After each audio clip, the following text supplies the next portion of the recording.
Hello, hello, hello. So when you do join the broadcast, please make sure you say hello. I would like to see everyone who's tuning in or hear from everyone that's tuning in.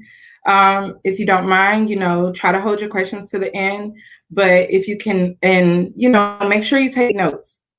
This is a very important live and it's going to benefit a lot of people. So I do want to make sure that you guys take all the notes that you can take. All right. Awesome. So my name is Varnessa, and I am the owner of V.Kisses Couture. Um, During the shutdown, a lot of people have went through a lot of different changes in their business, and for me, it wasn't so much of a change, but it was an addition. So what I decided to do, I feel like I'm very knowledgeable in the fashion business, and I wanted to be able to share my knowledge. My reason for doing this is because one thing I have noticed in the fashion industry, whether it's on a small scale or a large scale, so many people want to get into the fashion industry, but there are very little people that are willing to give away information. I have experienced that myself. Now, even up to recently, even though it seems like, oh yeah, she got a lot going on, but sometimes I'll see designers doing very well or people in the industry doing very well, and I'll reach out and be like, hey, how did you do this, or can you give me some input on that? And people, they'll just ignore you. It's like they don't want to give any tips and pointers on what they're doing, and there's many different reasons why. And a lot of times people feel like, you might take what's on their plate, which is not true, guys. Somebody had to help you. Why not help someone else, right? So that's why I'm here. I went to school for fashion design at the Art Institute in Charlotte, and I did graduate. But a lot of what I learned, I taught myself. And I want to share that knowledge with anyone and everyone that I can. So for this month, and for the launch of my addition to V.Kisses Couture is Couture University, which is where I would be giving fashion industry related information. But for this live right here, this is the first part of my 4-part lives series for this month.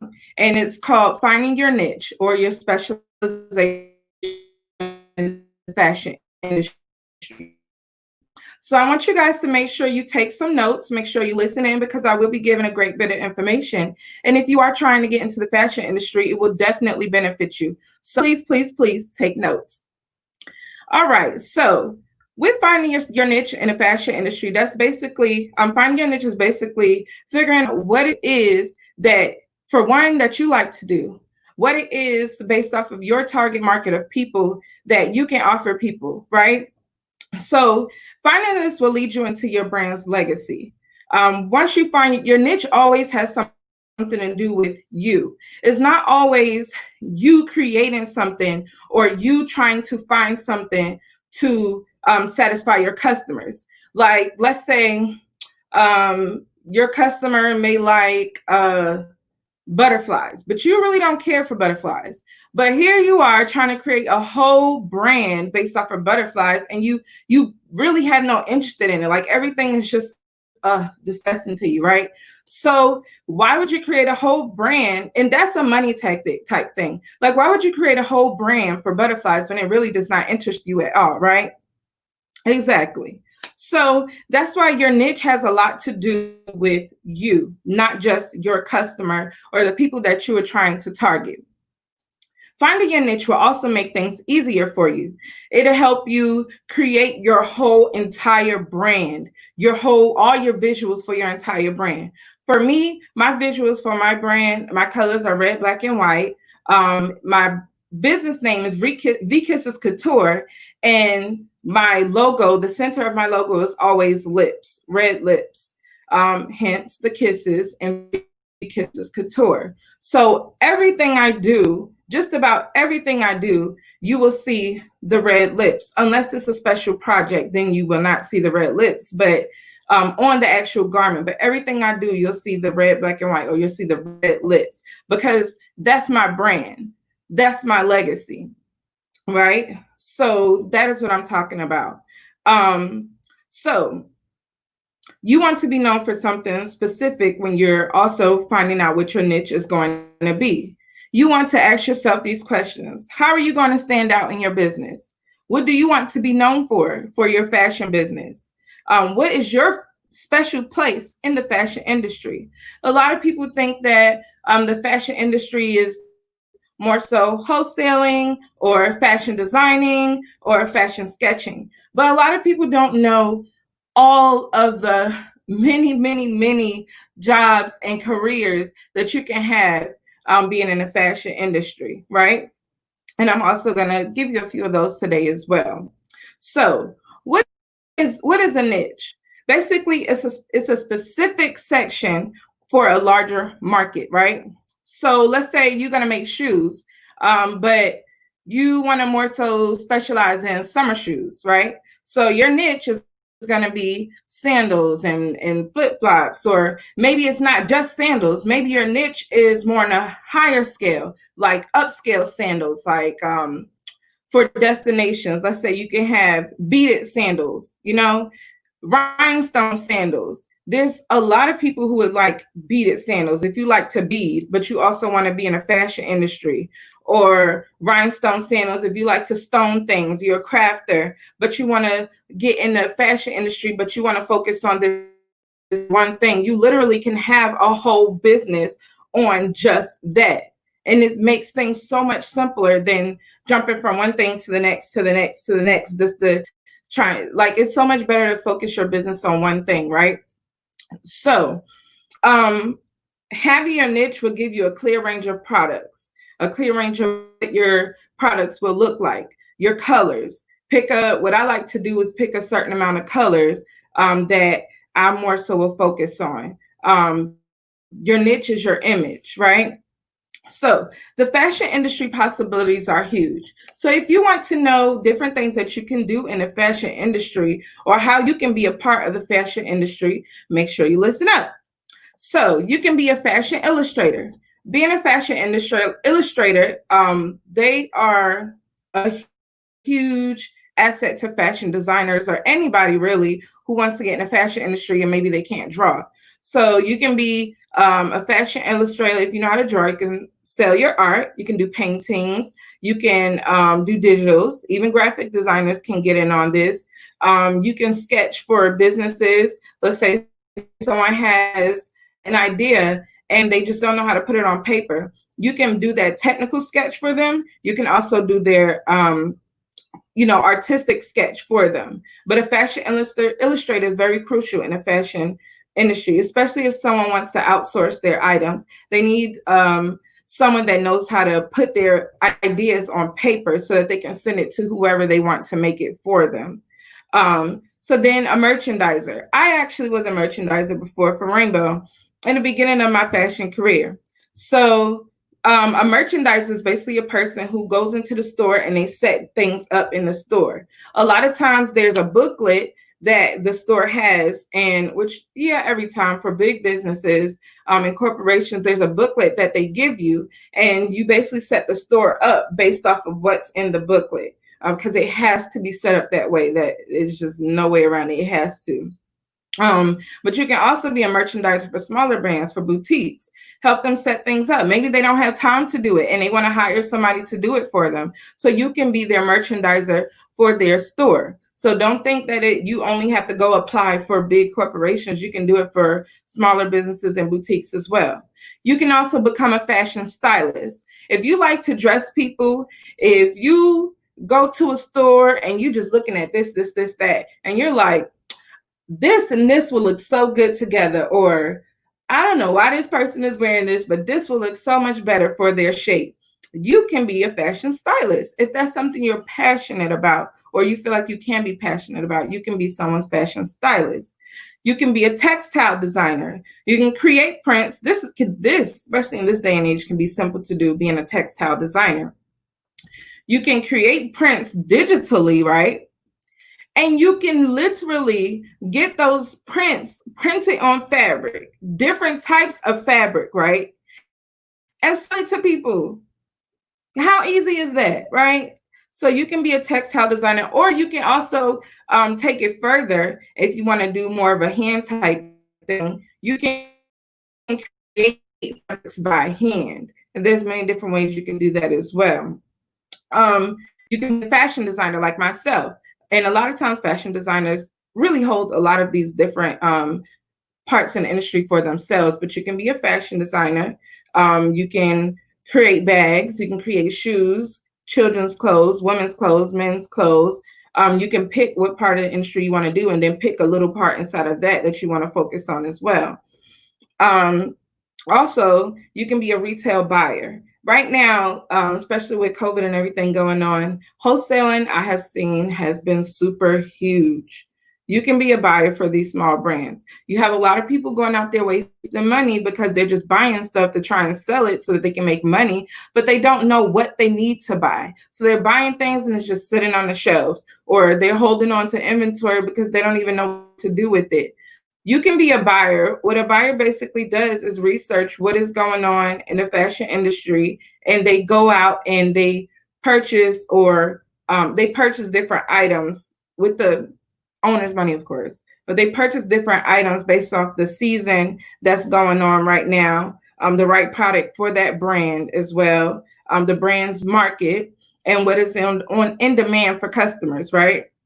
A lot of times what buyers do is they buy the stuff ahead of time so that the client has time to market whatever they're going to market with models, photo shoots, lookbooks, or whatever. But I do see right now a lot of people are doing the fast selling, but that's a great way to do things is get everything ahead of time. Also, things are cheaper when you buy it ahead of season. If you love to write, you can be a fashion writer, a fashion blogger. That's easy to do even right now on your social media. All you need to do is get some quick, good pictures, put a story or article to it, and bam, post it on Instagram, post it on Facebook, create yourself a blog website, and then you get your followers up that way. Okay. So those are just a few little different things that you can do in the fashion industry, different careers that you can have in the fashion industry, right? So your possibilities are endless. You don't have to focus on one thing, but a lot of times it is best for you to do that. So identify your interest and your passion in the fashion industry, and that's how you'll be successful. Identify the problems that you can solve. What problems can you solve in the fashion industry? What do you sit here and you look at and you be like, well, it'd be so good if we had this in the fashion industry. You know what? I think that's something that I can do, and then build on it, make it a business, right? Your time is everything. Your time is important to you, right? So research your competition. You don't want to go out there and price your stuff too high to where people won't purchase from you because there are a lot of people doing it for less. You also don't want to price your things too low to where, yeah, you're getting a lot of people that come in, but you're really not profiting at all from it. Um, where would you fit in? If you make shoes, where would you fit in the shoe industry? What is something that relates to you?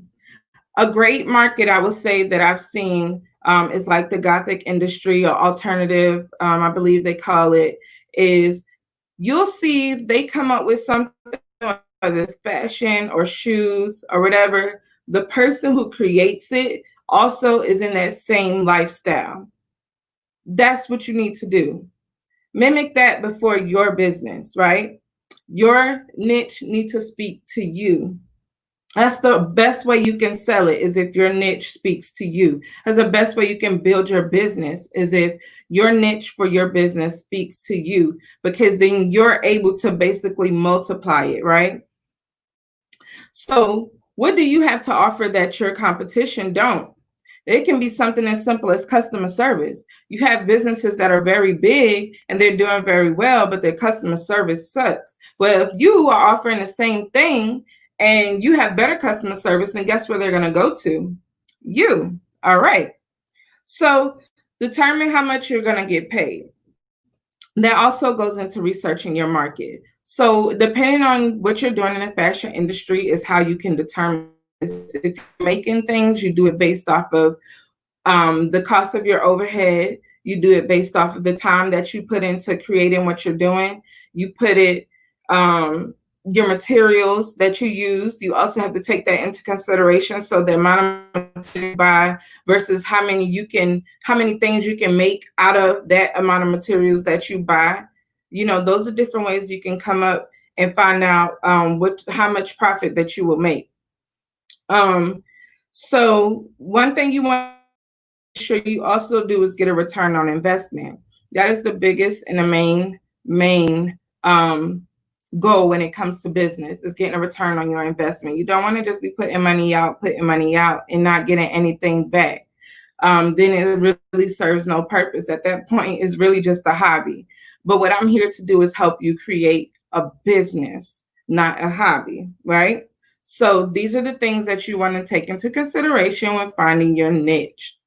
So in summary, what I need you guys to do is come up with your niche, right? I want you to come up with your niche, figure out what it is that you want to do in the fashion industry. Then, or a couple things, write down a couple things you think that places that you feel like you can fit in the fashion industry, right? Then I want you to narrow it down to maybe, like, I'll say, depending on how many you write down, narrow it down to 2 to 3 things, okay? Then I want you to think about it and go do your research on it. Search other businesses that are doing the same thing. See what it is that they have that they don't have, and things that you can offer. Or if you can't come up with something that they don't have that you can offer, figure out what it is that, look at what they do, and then you can use that to come up with other things that you want to come up with, like other pieces that you can come up with. You can use that to come up with your prices for how much you're going to sell things. You can use it to come up with your brand's image. Those are different things that you can do, right? So research. That's very important when starting at the beginning of starting a fashion business, okay? All right, awesome. So this actually concludes my live. What I would like you all to do is make sure you follow me on Facebook at V.Kisses Couture, and Instagram at V.Kisses Couture. On Facebook, I have my Couture University. You can make sure you go, and you'll stay updated. And I also have a website, which is www.coutureuniversity.com. If you need any fashion business services, you can reach out to me there. You can also reach out on social media, and I'm always open to answering questions for people. So yeah, thank you so much for tuning into my live, and I thank everybody who did come in. I am going to post this on my YouTube as well, and I appreciate you all. Bye.